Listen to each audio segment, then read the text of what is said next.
A Rádio Rio de Janeiro leva até você Mediunidade e Obsessão. Um programa que se propõe tirar suas dúvidas sobre esses dois temas com base na doutrina espírita. Apresentação: Moisés Santos.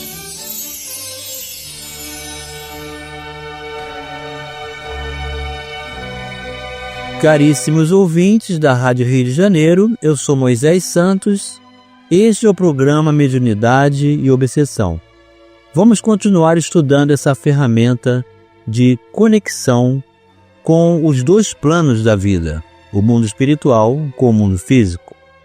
Porque através da faculdade mediúnica, nós temos a oportunidade de exercer nessa faculdade promissora, neutra, cuja qualidade se dá pelo esforço, foco, interesse de valores maiores para o mundo espiritual, colocando-se a condição de servir a todos, sempre no propósito do Evangelho com Jesus, para torná-la útil e estabelecer então o propósito junto aos bons espíritos, os espíritos sérios, e assim resgatarmos, cada um de nós, as oportunidades de retificação perante a justiça divina, perante a própria consciência, evitando assim as enfermidades graves da obsessão.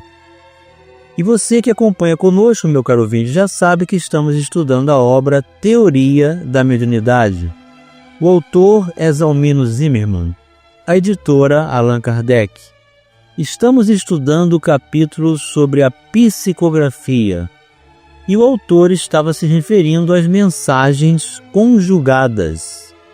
Ele vai explicar que o processo de recepção de mensagens conjugadas, que inegavelmente se alinham entre os mais valiosos elementos de prova da realidade da psicografia, foi especialmente notado a partir de 1901, quando importantes membros já desencarnados da Sociedade de Investigações Psíquicas de Londres, a começar por Frederick William Henry Myers, um de seus fundadores e iniciador desse tipo de comunicação, passaram a transmitir suas mensagens conjugadas por médiuns psicógrafos localizados em países diferentes.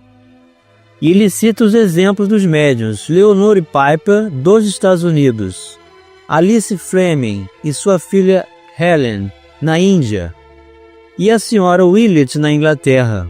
Ou seja, vamos lembrar, meu caro ouvinte, o espírito faz o uso de médiuns diferentes para transmitir um conteúdo, e para cada médium ele transmite uma parte da mensagem.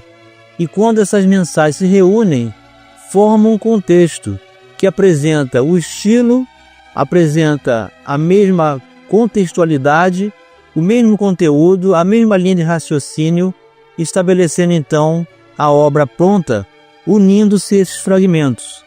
Isso é que ocorre as chamadas mensagens conjugadas.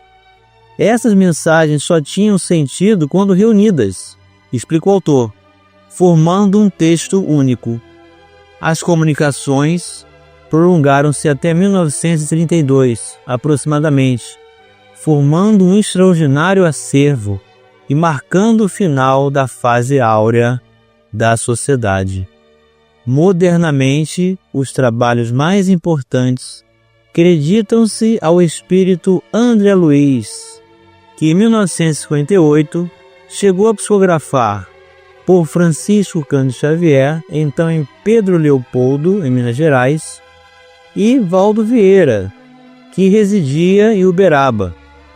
Em rigorosas sequências, os capítulos que integram a famosa obra Evolução em Dois Mundos, publicada em 1958.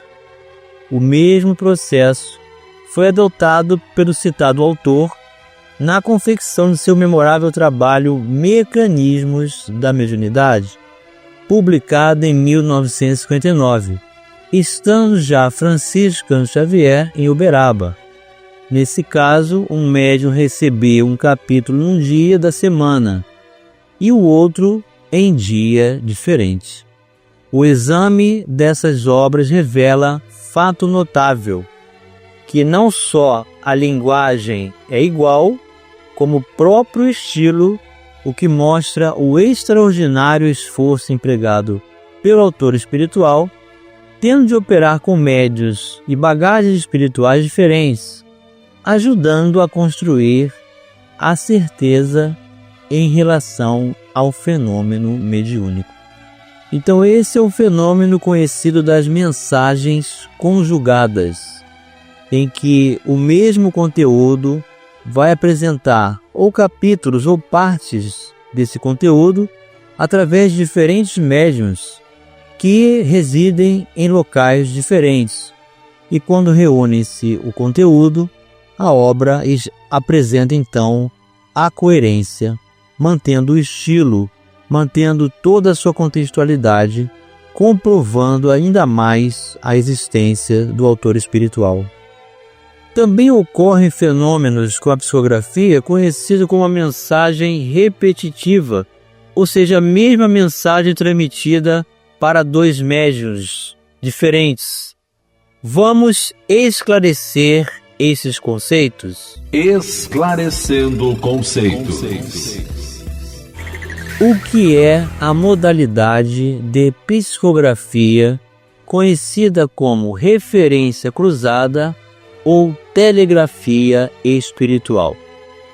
Nessa linha, merece também destaque o processo de comprovação mediúnica por meio das mensagens repetidas, em que uma mesma mensagem é transmitida em seu inteiro teor por meio de diversos médiuns, situados em locais diferentes, conhecido entre os investigadores americanos como cross-reference, ou ainda spiritual telegraphy, o que significa em português referência cruzada ou telegrafia espiritual.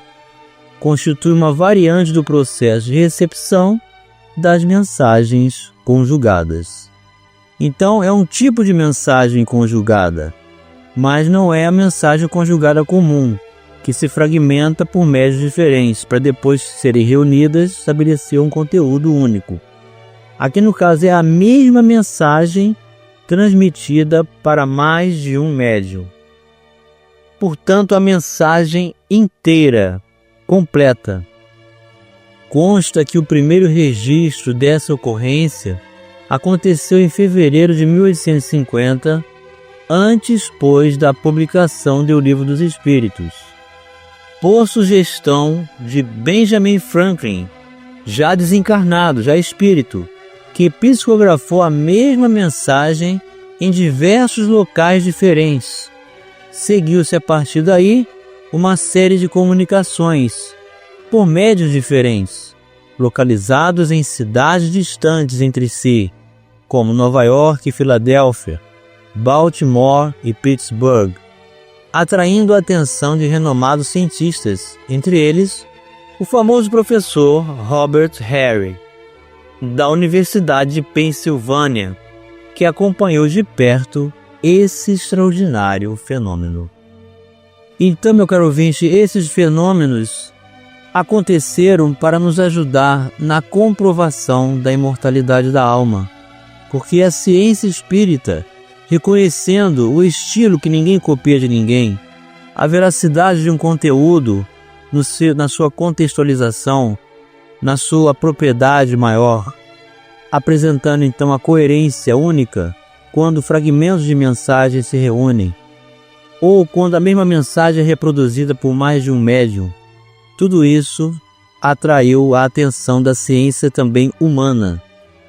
E o autor continua dizendo que digno de menção é o fato de que podem comunicar-se mediunicamente tanto espíritos desencarnados quanto encarnados em estado de desdobramento, enquanto o corpo físico se encontra em repouso, nas horas de sono noturno ou não.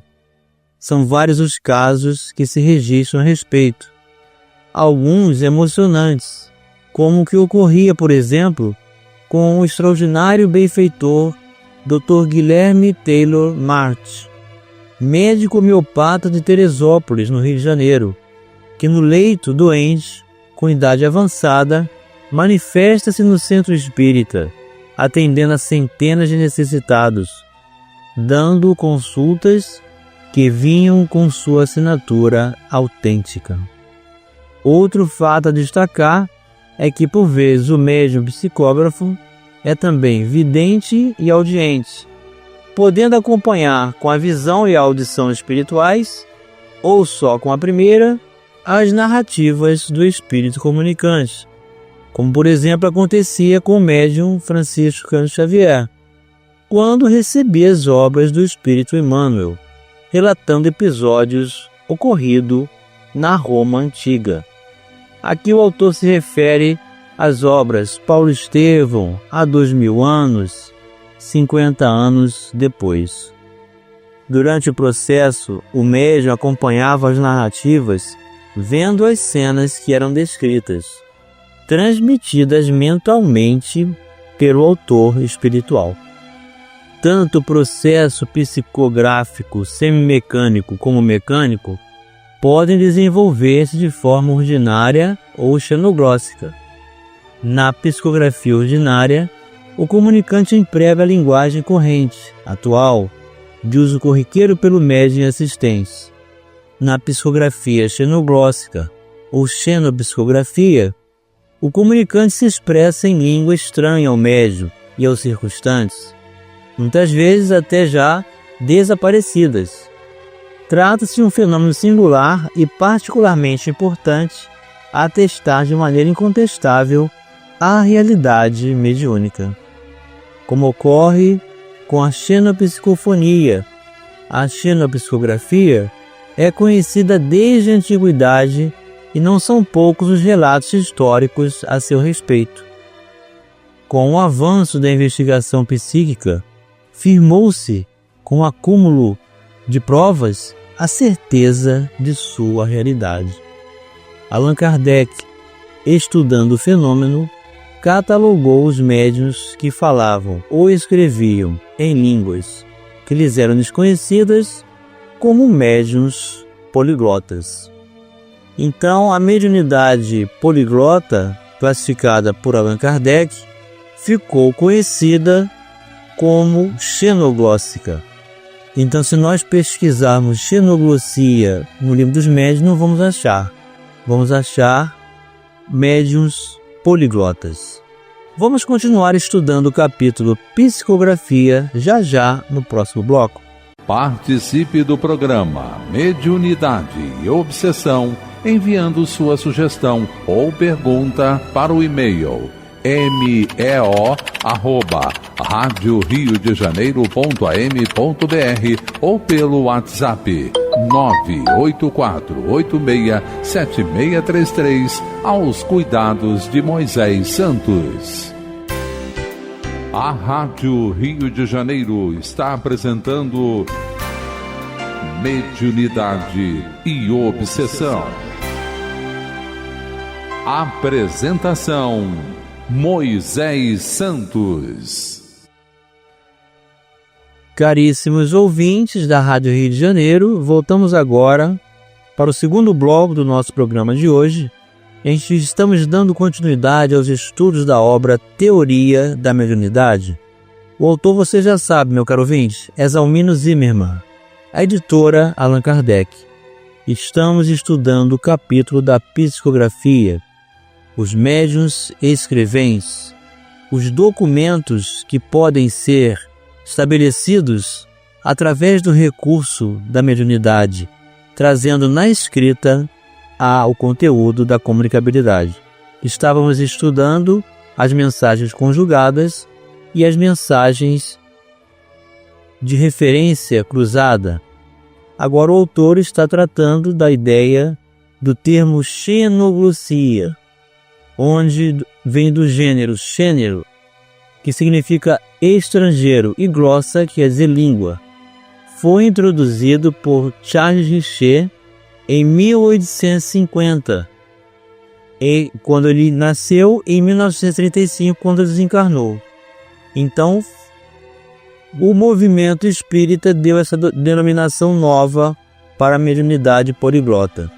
Nessa mesma época, Jean-Martin Charcot, fundador da famosa escola de Salpêtrière, desenvolvia experiências, surpreendendo seus assistentes com inquestionáveis comprovações da mediunidade xenogóstica, ainda que persistissem em designar como histéricas, que aqui está entre aspas, como era comum em certos meios. As médias que o serviam, embora já conhecidos os memoráveis trabalhos de Kardec e Richer. Uma das experiências de Charcot, a retratar bem esse tempo, foi protagonizada pela médium Aline, internada para tratamento, como aliás ocorreu com tantos outros médiuns desse tempo. Nesse tempo, meu caro ouvinte, vale ressaltar, a mediunidade era considerada como patológica, fábrica de loucos. Hoje sabemos que a mediunidade não é patológica. A agregação de uma individualidade não substitui a personalidade, nem fragmenta o nosso cérebro. Depois de apresentar aos professores assistentes, convidou-os a participar da experiência Vamos Evocar Espíritos, diz. Busquemos na história da humanidade os mais luminosos e perguntemos-lhes sobre as obras que produziram, o trabalho que tentaram sem êxito e a obra que projetaram, deixando-a interrompida com seu desaparecimento. Laborde, professor de Sociologia, pede a palavra e depois de 5 minutos de meditação diz: evoquemos o espírito de Galeno, perguntando-lhe que observação importante fez depois da primeira dissecação. Pela médium respondeu Galeno: o corpo humano não chegou à sua perfeita conformação. Os sistemas de circulação e inervação estão bastante unidos e relacionados na obra da economia, mas o sistema linfático sofrerá uma evolução de grande proveito, sobretudo para a longevidade da raça humana. Em alguns animais inferiores da vida bem longa, já se poderia realizar experiências comprobatórias dessa afirmação. Toda essa luminosa comunicação de Galeno foi escrita por Aline na lousa, em caracteres gregos e no idioma antigo, do tempo do pai da medicina.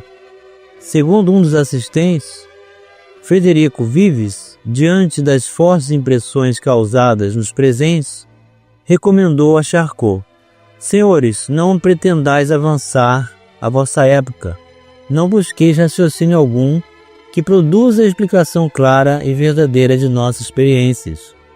Contentem-se com a observação experimental que acabais de presenciar. Contudo, estudai-as. Ide com passo firme, ânimo infatigável, e trabalhai com entusiasmo para que chegueis à solução desses belíssimos problemas. Este trecho, meu caro ouvinte, foi retirado da obra Dicionário de Metapsíquica e Espiritismo, de Gomes, Quintín López, Barcelona, Espanha, Casa Editorial Malte, no capítulo Xenoglossia. Eis, portanto, meu caro ouvinte, o caráter revelador do Espiritismo, que vem nos trazer os próprios autores que iniciaram processos de análise e abordagem científica enquanto estavam encarnados, dando continuidade ao seu trabalho no mundo espiritual, impulsionando e inspirando, mantendo a condição de elevação e progresso do seu trabalho e compartilhando os alcances de suas conclusões com a humanidade, beneficiando a sociedade. Então, um recurso em que o próprio autor, dando continuidade ao seu trabalho, deixa bem claro o teor da doutrina como uma doutrina progressiva, ou seja, ampliando-se nos conteúdos científicos e filosóficos, auxiliando-nos a religião como mecanismo filosófico a qualificarmos o nosso livre-arbítrio. sem mudar as bases doutrinárias apresentadas por Allan Kardec. E chegou o momento, meu caro ouvinte, de você receber a mensagem ao seu coração. Mensagem ao coração.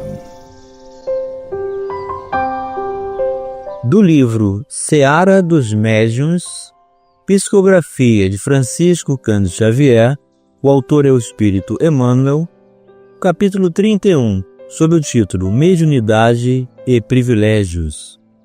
Reunião pública de 2 de maio de 1960, relativa à questão do Livro dos Médiuns, número 306.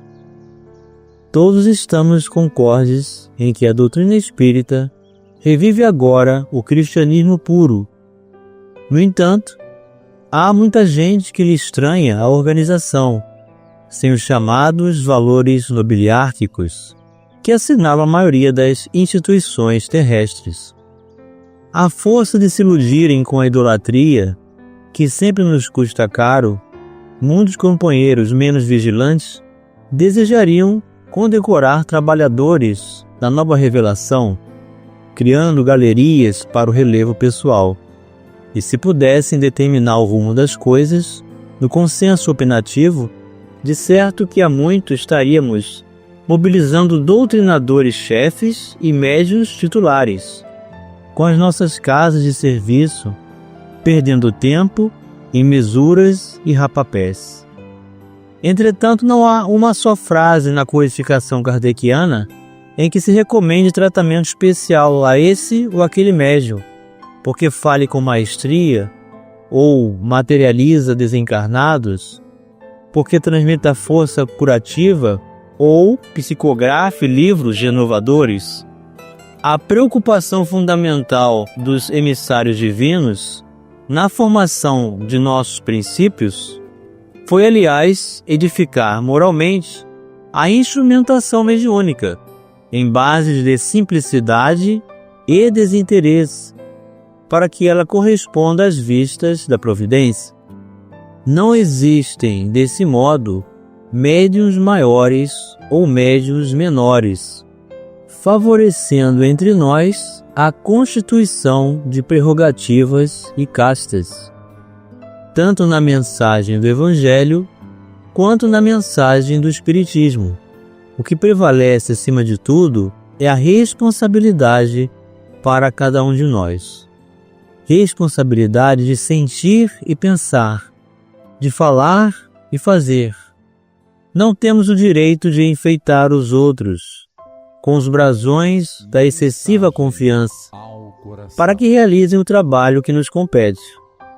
Por essa razão, todos os operários da construção espírita são respeitáveis. Os doutrinadores que se esmeram em socorrer um irmão obsidiado, através do entendimento particular, estão fazendo obra idêntica aos que usam brilhantemente a palavra, arrebatando multidões.